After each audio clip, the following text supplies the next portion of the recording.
Hey guys, welcome back to Wrestling News 365. Hope everyone is doing very well. As always, there is a ton of news stories to get into today, so let's talk about the world of All Elite Wrestling. Let's talk about AEW, and let's start off with some unfortunate news about British boxer and former Olympian Anthony Ogogo, because he's had to undergo his 10th eye surgery in just a matter of a few years. It's a really bad and horrible story. Now, AEW star and former boxer Anthony Ogogo took to Twitter this past weekend from a UK hospital and sent a warning to AEW coach, producer, and occasional wrestler Billy Gunn. Now, Ogogo noted he was forced to undergo a 10th eye surgery in his left eye following the recent attack by Billy Gunn. Anthony Ogogo, if you're not aware, is actually legally blind in his left eye, as he just has 22% vision in that eye. He suffered a fractured eye socket while boxing and was advised to retire due to these vision issues. This is why he's a professional wrestler today, because of these same issues with his sight. And as I mentioned, this is why he decided to get into pro wrestling. Now, he lost his first major match to Cody Rhodes at the AEW Double or Nothing pay-per-view back in May. Now, after that, he began feuding with Billy Gunn over putting Austin Gunn on the shelf back in late May. And the June 4th episode of AEW Dynamite saw Gunn put Ogogo face first into the steel barrier to write him off of television. Now, Ogogo then issued the warning from a UK hospital bed and promised to make Gunn's life miserable when he's able to return. He said, quote, "Billy Gunn, you're so lucky I'm not in America right now, because I would rip you limb from limb. I'd break every bone in your face and make your life not worth living. This is the 10th eye surgery, and because I've got so much scar tissue around my eye socket, they had to go through my nasal cavity, correct my septum that was deviated when you smashed my face off the steel barricade to fix the orbit and medial section and the orbital floor through my nose. You have no idea the pain I'm in right now, but you will do. I promise you, Billy, you will do. I'm going to make your life a living misery. I'm going to hurt you, Billy. I'm going to hurt you. There is no pain like watching your children get punished and pulverized in front of your face, and there's nothing you can do about it. So, Billy Gunn, be lucky that I'm not there right now. Enjoy the time you have left with your boys, because when I'm back soon, that time is numbered. I am Anthony Ogogo, the governor of AEW, and I'm the hardest B, I can't say that because of YouTube, you'll ever set eyes on.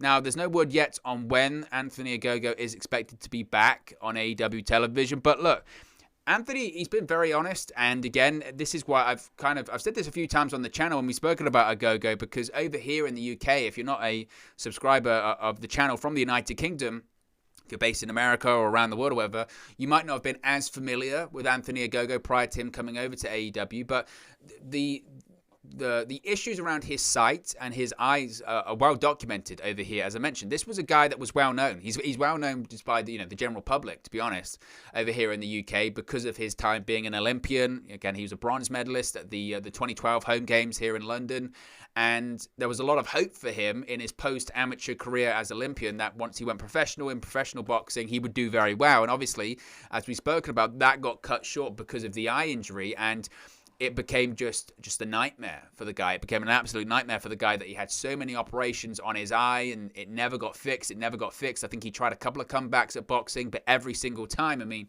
boxing's it's a brutal sport, isn't it? And it's a very calculated sport in that if you know someone's got an injury, you're trained as a boxer to go for it, right? Pinpoint and target the injury and go for it. So every time he would come back, it would be worse and worse. And as we spoke about before, he's legally blind. He's legally blind in that eye. He has just 22% vision in that eye. And even he said himself, as a pro wrestler, he said, look, I don't have a long career. I don't have a long career because this eye injury that I have is only ever going to get worse. It's not going to get any better. So at one point, I'm probably going to lose all of the sight in that eye, and I'm going to be legally blind in that eye. And I know, was it PCO has done that, but you don't want to.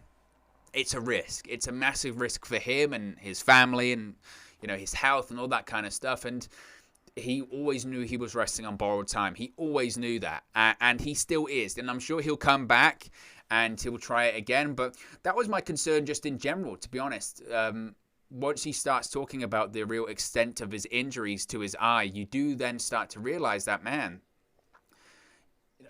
whilst wrestling can be controlled in a sense, it's still very much an uncontrollable genre. You know, it's not in the sense of boxing where you're taking punches to the face. Someone can pull the punches and you can kind of lean in and be like, you know, hit me on this side, just try and don't hit me there. But accidents happen, mistakes happen in the heat of the moment, and you want it to look real. It's simulated combat, right? You want it to make it look real, and you want it to look as good as possible, and you don't want people to be going, well, that's phony, or they're protecting him because of this, because of that. It's a really difficult situation for him, and that was always my worry anyway when he started becoming a wrestler of how long does this guy have? And there's just no way that he doesn't get injured. There's no way that his eye doesn't get injured. Heaven forbid, you know, because again, these things happen. Accidental thumbs to the eyes or fingers in the eyes, and all that, it happens. It happens. So that was always my concern. Now, again, I don't know if this latest eye surgery is, I don't necessarily think it's because of what happened in the Billy Gunn situation. That might have been just to write him off television. It might have been a case of, again, he's doing all of this wrestling, and it's just like, I need another one. I've got this discomfort in my eye. I need another one. And again, it makes you wonder, how many more is he going to have, and how much longer does he have? Now, I really do hope that we see him return to the ring, and he will, but it's just a case of how long that will last him when he does return to the ring. And it's just a massive shame, because for a guy, again, that's been through so much in his boxing career, and the way he seamlessly transitioned into becoming a professional wrestler. In the ring, is he the best pro wrestler? Well, no, but then that's because he hasn't been training for that long. I think he's been training for a couple of years at this point. Again, pandemics played into that as well. Originally, there were plans for him to be part of the Inner Circle in the Jake Hager role. So it's really unfortunate, but he's got this intangible quality about him. He can talk and he can generate heat. He's not afraid of heat. And knowing that AEW is going to be going back to live crowds, you just know some of those promos that he was doing in the Cody Rhodes feud would have been excellent in front of a live crowd. They would have just ate it up in front of a live crowd. And, you know, to be honest, the Double or Nothing match between him and Cody was arguably the worst match on the show. I don't think that was his fault. I think that was the storyline's fault. The story was just bizarre, and that's kind of Cody Rhodes' creative, unfortunately, in AEW. It's just very strange, and from an outsider looking in, very self-serving. But again, that's just an outsider looking in. But, you know, enough about Cody. It's about Anthony Ogogo, this story. So, you know, it's a horrible story. He'll be back. There's no doubt about he'll be back. It's just you worry. You worry. That's the issue there. You worry about that. But hopefully he'll come back, and, you know, touch wood, it's the last surgery he has to have, but time will only tell about that. Fyter Fest, of course, is coming up in a couple of weeks, and beginning this week, of course, with Road Rager, AEW is hitting the road after working out of Daily's place in Jacksonville, Florida for the last 60 weeks. Now, Fyter Fest Night 1 goes down on July 14 in Austin, Texas, and the only official match so far that has been announced for that show is Brian Cage defending the FTW Championship against Team Taz teammate Ricky Starks. This will be Ricky Starks' return match after being out of action since April with a fractured neck. Now, Brian Cage noticed the new poster for the show, and despite being the only current official match, neither himself or Starks are on it. This is what Brian Cage had to say. Quote, Starkman Jones versus Cage, only match announced, and can't get on the poster after selling out Ricky's hometown, and Austin is the wrestling tent that I built. Hashtag Wrestle Circus. Now, if you're not familiar, Wrestle Circus was a popular yet short-lived indie promotion based out of Austin, Texas. Cage was a two-time Ringmaster champion and a one-time Sideshow champion for that promotion. Now, originally set for Road Rager, it must be said as well, Ethan Page pushed back his coffin match against Darby Allin, teasing that it could happen at Fyter Fest, but that hasn't officially been announced as of yet. I understand his frustration. I absolutely understand his frustration. I think it's justified in that they are the only match announced for the show, and they can't be got on the poster. That's pretty BS. That's BS. I understand that one. The idea that the show sold out because Brian Cage and Ricky Starks was announced that's just not true. Obviously, Austin, Texas, it's a good market. It's a good market for AEW. That's why nowadays it's very, very rare. Nowadays it's very rare when you purchase a ticket for a show. Very rarely do you purchase it knowing that a match is going to happen. That might happen later on, but I really doubt there is a correlation between Brian Cage versus Ricky Starks sellout in Austin, Texas. That just That's just not true, Brian. I think he's probably in a little bit of heel character there. It's like anything nowadays. You buy a ticket to watch AEW. You buy a ticket to watch Raw or to watch SmackDown or to watch WrestleMania or to watch Fyter Fest because you know it'll be a good show. And these are one of the first shows with live crowds that AEW have done on the road since the pandemic began. And that's why people in Austin, Texas have bought a ticket. They've bought it, to see all of the AEW stars, not just Brian Cage and Ricky Starks. There is just no way, irrespective of if it's Ricky Starks' hometown or Brian Cage has history there. The reason, they might get good reception because of that, but they didn't sell out. They didn't sell out Fyter Fest because of the Brian Cage Ricky Starks match. It's just not the case. But I understand him being upset about not being on the poster. I mean, you can understand, I suppose, people like Mark Henry being on the poster. I think even Paul White, he's from North Carolina, I think, originally. But Mark Henry, you can understand being on the poster. But you can understand him being like, well, why am I on the poster? I get there are stars on there, but still, come on. I understand his frustration there. I truly do. Now, recently, Orange Cassidy did an interview that I'm sure got a lot of people talking. Where he, Chuck Taylor, Chris Statlander, and Trent appeared on the Busted Open radio show, and the conversation drifted from a lot of things and spoke about all this kind of their careers in AEW, upcoming opponents, dream matches, etc. Now, of course, Orange Cassidy, who has gone from really being, an independent wrestling, not sensation, but, a social media that people liked on social media and people liked on the indies, but certainly not in, I don't want to say the mainstream, but in terms of wider pro wrestling popularity, he's just risen, especially over the course of the last 18 months or so. He's become like just a big star. It really has, and one of AEW's top stars. Now, he was asked during this interview, did you ever see yourself becoming this big star like you are right now? And in a rare, serious moment, he broke character and he answered very poignantly. He said, to answer your question without getting too much into it, no, never ever. I just put a denim jacket on and started wrestling. Whatever happened, happened. And it's true. And I know a lot of people would say he's not a big star. He's not a big star. And he's not a big star. He's just a stupid gimmick. And it's not pro wrestling. And the hands in the pockets and the stupid kicks and the lack of selling and the half thumbs up and all this kind of stuff. It's stupid. It's not pro wrestling. I don't like it. Blah, blah, blah. And that's totally fine. That's totally fine. Everyone can have their opinion. I'm sure Orange Cassidy will not judge you if you don't like him or you don't like his gimmick or you don't like his style, you don't like his act, you don't like his character. The issue is that it makes money. Orange Cassidy is immensely popular for AEW. And this isn't a case of people going, well, that's just the AEW audience. Well, yes, but that's the audience they're going after. That is AEW's audience. Orange Cassidy, for whatever reason, whether you agree with it, or you like it, you don't like it, he's over. He is over with that audience. There is a reason why AEW push Orange Cassidy, and especially whilst over the course of the last year or so, he's worked with the likes of Chris Jericho, etc., because he's popular. He is over. He is very, very popular with that audience. That's why he was in the AEW World Championship match, one of the biggest pay-per-views that they've ever done, because Orange Cassidy is very, very popular. Now, AEW like to talk about how much of a data-driven company they are, and they do look at the quarter hours, and Tony Khan said it himself. Every time Orange Cassidy's on the television, for whatever reason, people don't turn the channel. They watch, or more people tune in. Or if you look at Pro Wrestling Tees, Orange Cassidy every single month, every single year is one of the highest merch sellers that AEW has. He does very, very well in terms of merchandise, and he gets some of the best reactions from an audience. And this is a guy as well that people would have said, well, without an audience, he's nothing. Without an audience, Orange Cassidy's dead in the water, because it's all about the crowd reaction. It's all about, again, the hands in the pockets, the kicks and all that kind of stuff.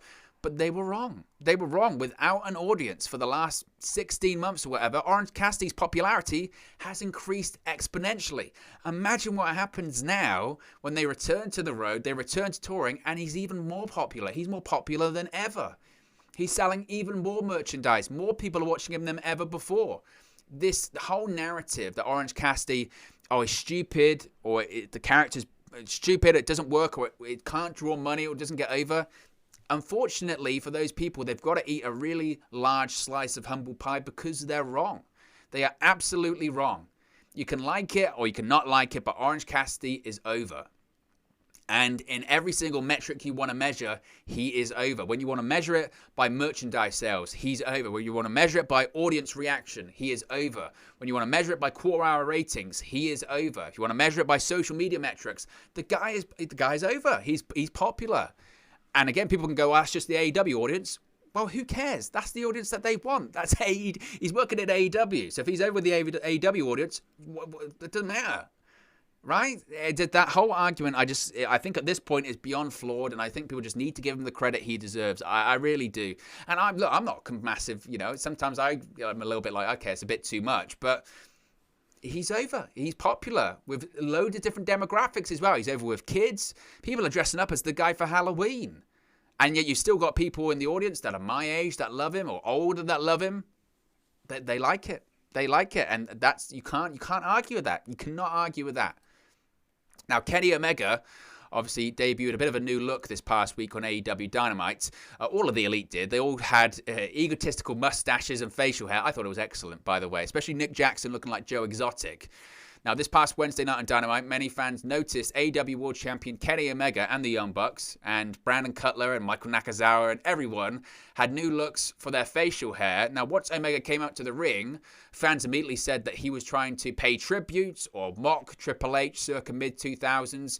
And a fan on social media tagged Omega and said actually it had a more Harley Race kind of energy.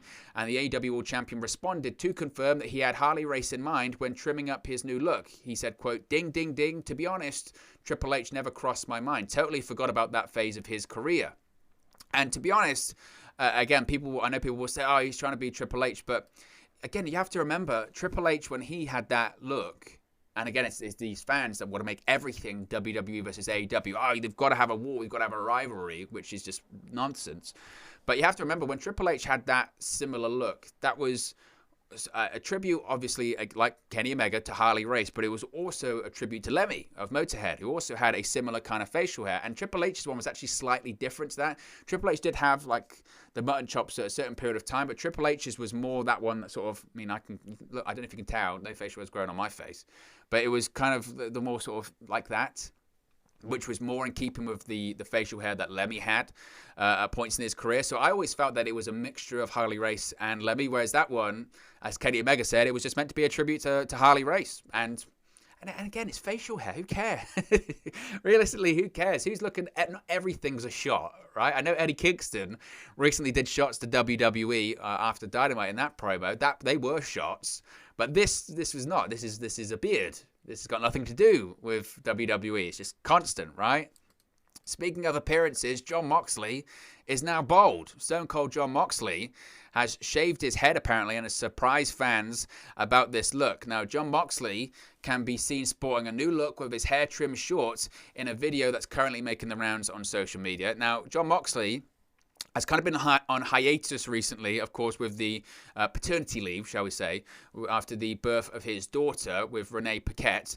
Now, Jon Moxley recently made a memorabilia signing appearance in Las Vegas, where he lives. Moxley wore a cap during the event. He removed the cap for a split second, and fans caught a glimpse of Moxley's new look. Now, a lot of people, it must be said, were kind of tricked as well, because that is legitimate. That image there is legitimate. That is Moxley at the signing. There was another photograph of Moxley that was making the rounds over the past weekend, where he's in the ring and he's in the sort of the New Japan Pro Wrestling gear that he usually wears, and he was bald and he looked exactly like Sam Roberts, actually. I mean, he looks a lot like Sam Roberts there. That picture was photoshopped. That picture is not legitimate.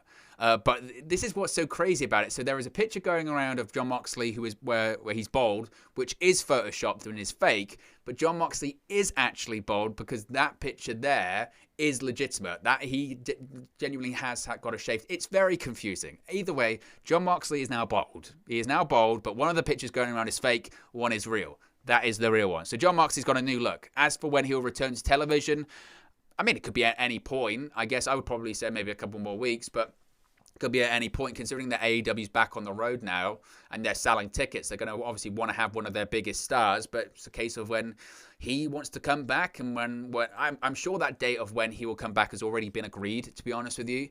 So it'll just be a case of figuring out what day he's going to come back, but I would imagine it's not going to be too much longer.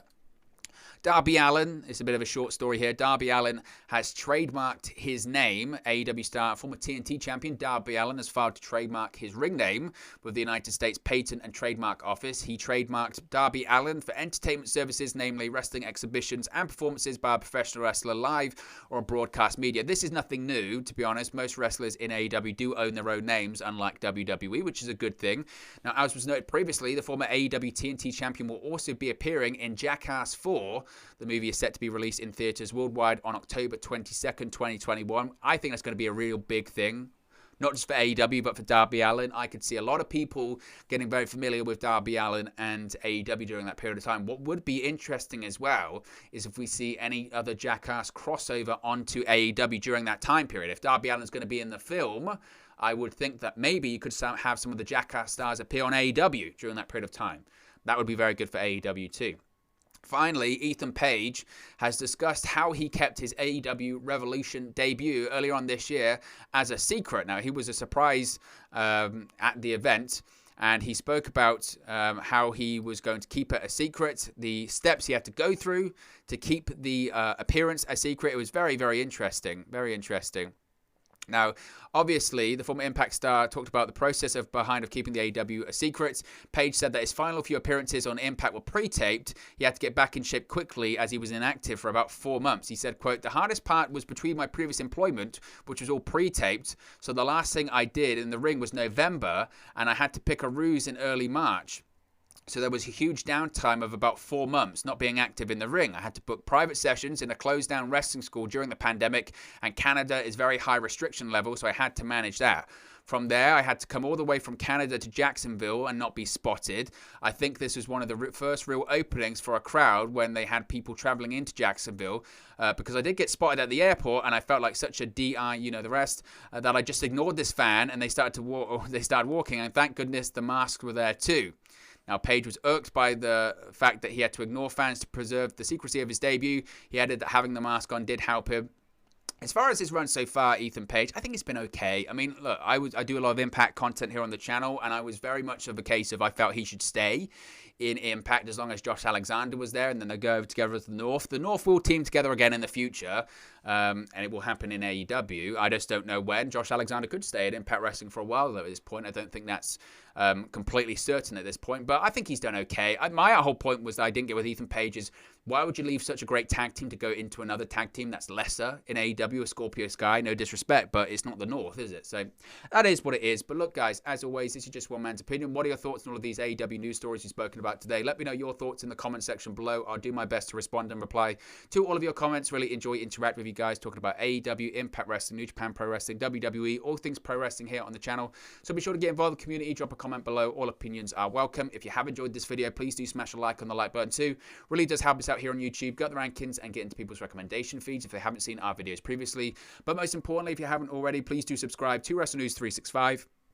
You can do that by clicking the bottom right hand corner of the screen right now, or if you wait a few seconds, there'll be a subscribe button at the end of this video along with another video for you to watch. Thank you very much for watching, listening, streaming, or have you come across this video today, and I'll speak to you again very, very soon. Hey guys, thank you for watching, listening, streaming, or however you come across this video today. Be sure to click on the video on the right there to watch our next video, or click the bottom there to subscribe, or the bottom right hand corner. Thank you very much, and I'll speak to you again very soon.